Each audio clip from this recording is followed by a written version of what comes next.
ในบัตรเลือกตั้งที่จะมาถึงนี่ท่านมีความรู้สึกแนวใดต่อกับการเลือกตั้งสมาชิกสภาแห่งชาติสุดที่10และสมาชิกสภาผู้ส่วนแขวงสุดที่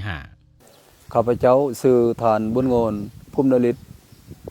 อยู่บ้านระยาวเหนือเมืองสิมพิไสแขวงอัตตปือก็มีความรู้สึกภาคภูมิใจและตื่นเต้นที่ได้มีส่วนร่วมในการนำใส่สิทธิประชาธิปไตยของตนเองเพื่อคัดเลือกเอาบุคคลที่มีความรู้ความสามารถเข้ามาบริหารประเทศและท้องถิ่นให้มีความเจริญก้าวหน้าการเลือกตั้งครั้งนี้ท่านอยากได้ผู้แทนแบบใดเพื่อมาเป็นตัวแทนให้แก่พ่อแม่ประชาชนข้าพเจ้าแนะนำพลเมืองลาวผู้หนึ่งอยากได้ผู้แทนที่ใกล้ชิดที่แท้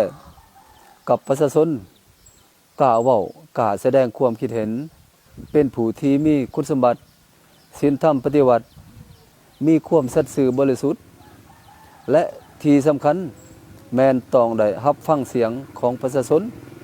เพื่อเอาไปเสนอต่อสภาและหาทางแก้ไขและที่ผ่านมาท่านได้เคยไปนำใส่สิทธิ์ปอนบัตรเลือกตั้งจักครั้งแล้วข้าพเจ้าได้ไปใส่สิทธิ์ทุกครั้งตั้งแต่หอดอายุเกษียณปอนบัตรเพราะถือว่านี่แม่นพันธะและหน้าที่อันสำคัญของพลเมืองลาวทุกคนในโอกาสอันสง่าราศีนี้ข้าพเจ้าขอถือเป็นเกียรติเชิญชวนมายังพ่อแม่ประชาชนชาวแขวงอัตตปือตลอดหอดพลเมืองลาวทุกท่านที่มีอายุครบ18ปีขึ้นไป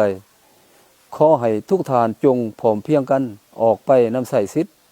ประชาธิปไตยของตนเองในการปอนบัตรเลือกตั้งสมาชิกสภาแห่งชาติและสมาชิกสภาประชาชนแขวงที่จะมาถึงนี้ขอให้เลือกเอาผู้ที่ทานไหววางใจผู้ที่จะมาเป็นการนำพาให้แก่พ่อแม่ประชาชนบรรดาเผ่าอย่างแท้จริงเพื่อร่วมกันสร้างสรรค์พัฒนาประเทศชาติและเฮ็ดให้ชีวิตการเป็นอยู่ของประชาชนบรรดาเผ่าให้ดีขึ้นเทื่อละก้าว